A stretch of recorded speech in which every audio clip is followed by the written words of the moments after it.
Hi. Thanks, Sandra.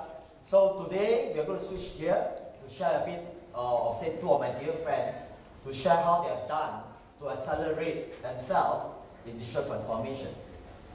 So today they have undergone their own digital and cloud transformation over the years, and how they are now looking ahead to further empower their people, processes, and also infrastructure to better serve the needs of clients, of course with the support from VMware. First, I would like to introduce our first customer. We take from Trusted Source to share how they are supporting the digitalization of Singapore's businesses landscape by leading a rising number of local companies through their digital transformation journeys. Thank you.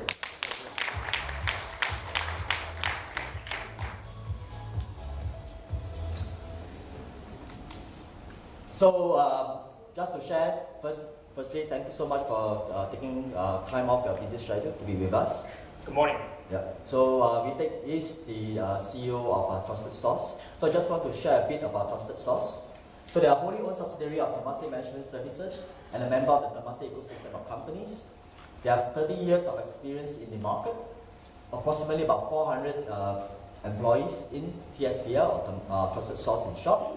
Serves a comprehensive client networks spanning across diverse industries, helping them to unlock the full benefits of digitalization by providing integrated businesses and technology services, including digital board, which Vitek shared with me, which I thought was very interesting, and HR and finance solutions.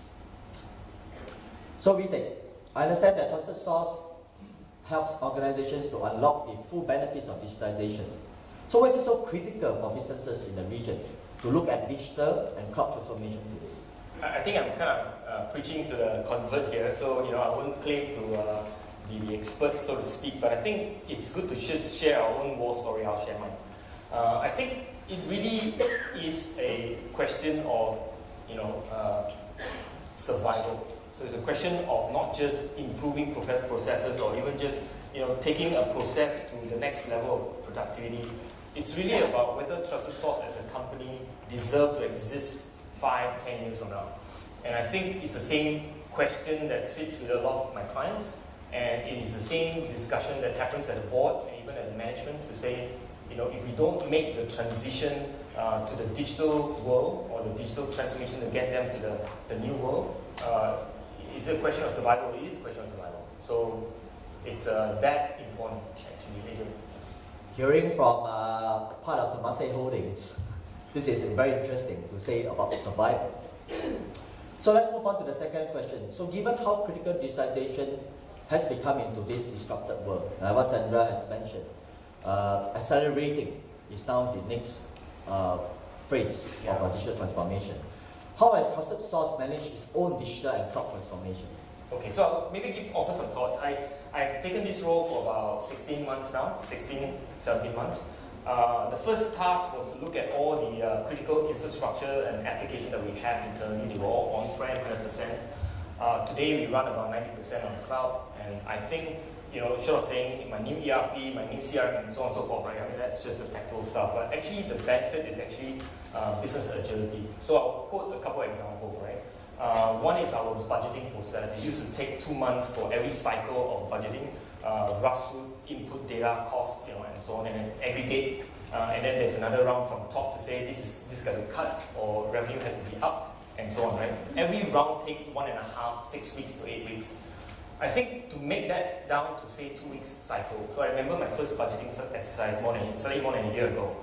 We were already on the new sort of agile cloud-based budgeting process. And my chairman says, I don't like your budget, you need to do this. And so I told, give me 2 weeks, I'll get it done. He looked at me and was like, in disbelief. And my team, when I told them, we need to do this in 2 weeks, were in disbelief as well. So I remember the Friday, the 2 weeks, after we've done all the homework, I locked up my LT, my leadership team, in a room. And I put them through 2 hours of budgeting alignment, I call it. And they said, no, we can't get our budget done in 2 hours, it's impossible, right? We still need the weekends, we need more time. I said, no, you come to the room, we're gonna look at all the implication and alignment of budget from one silo to the next, and at the enterprise level, we'll make the decision real time. So at the end of the 2 hours, we pretty much had our budget locked. And that was at 6:30 p.m. on a Friday. And I told the guy who was saying they need the weekend. I said, you get your weekend back now. Budget's done.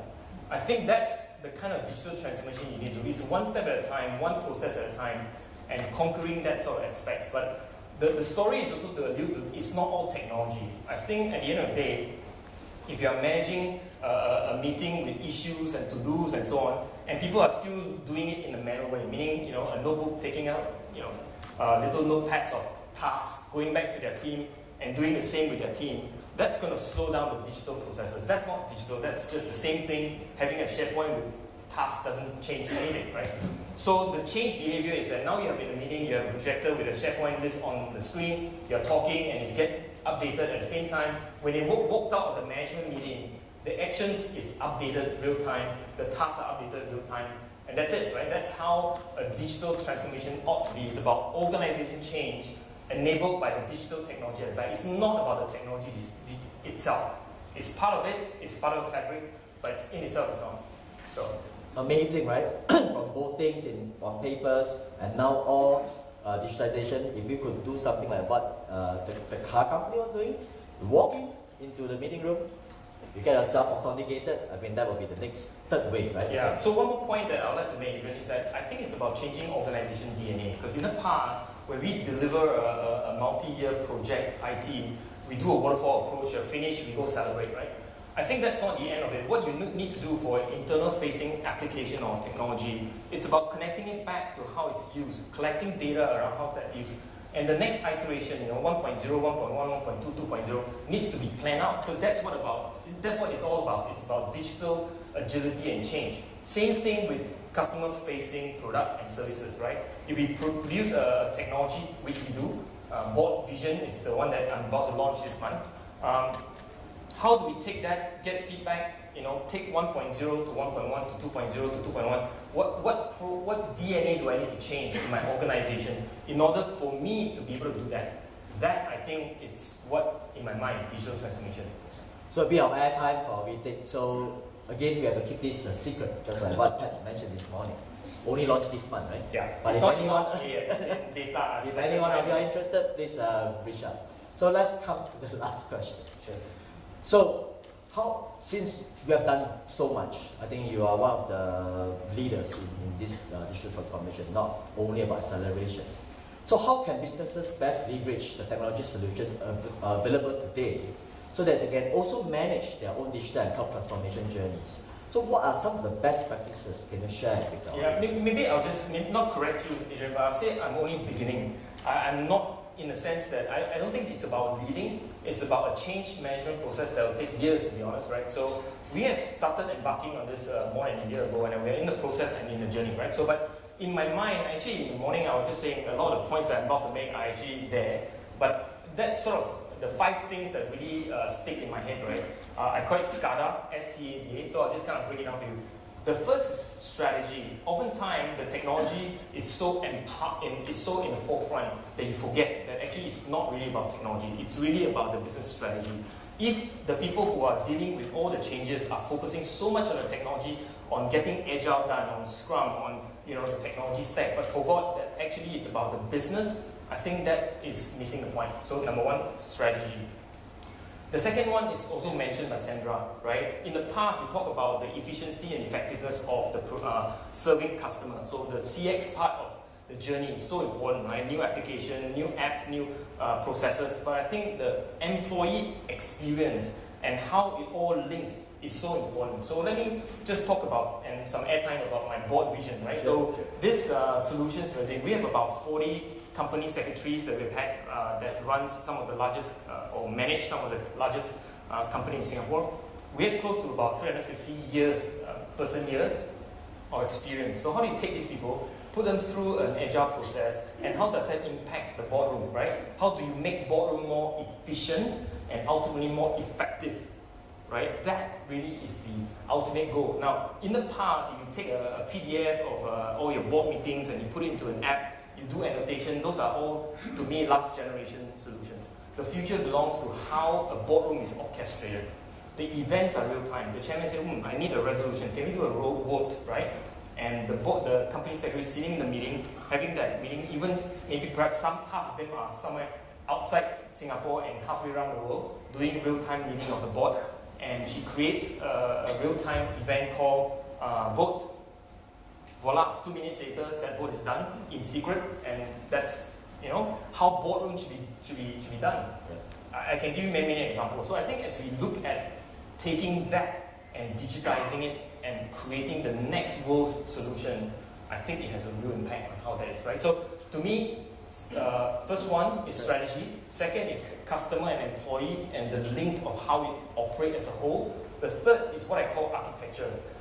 We tend to think technology is silo, right? So short story, we've been building buildings for 6,000 years, think pyramid. We've only built applications for 60 years. We don't have the architect, the engineers, the urban planner, the structural engineers like what we have in building, right? So we have a problem. And I think the complexity of building applications has far surpassed the complexity of building buildings in probably the last 10 years. So architecture, we don't have enough architects in the market, in the world. Certainly not in my shop. We're still always thinking about how to harness the idea of architecture and getting alignment to business and technology and holistic design. The fourth is what I call D, which is data. You all know, in the past we designed systems from a process function perspective. Today, you need to be thinking about data and information more than anything else. If you are into social media, the social media data is so important. If you are into whatever business, to me, the board, that is the data, and the data needs to be harnessed. That really is a sort of a feedback loop, so to speak. Finally, is agile. And we talk about agile as if it's an IT thing. But let me just say, if you spend 9 months on the board processes to get approval and 3 months to get your agile scrum, and then you have a better one, which is you spend 3 months on the agile board and 9 months on your agile scrum technology. I think you know which decision is going to be. So if you want to measure anything on efficiency and effectiveness of the board and decision, maybe you might want to suggest a metric called board decision timeline. That may help overall how you are achieving your strategy. So. Strategy, customer experience, architecture, data, agile. Yeah. I got it right? Scale up. Alright, thank you. So thank you very much. Pleasure.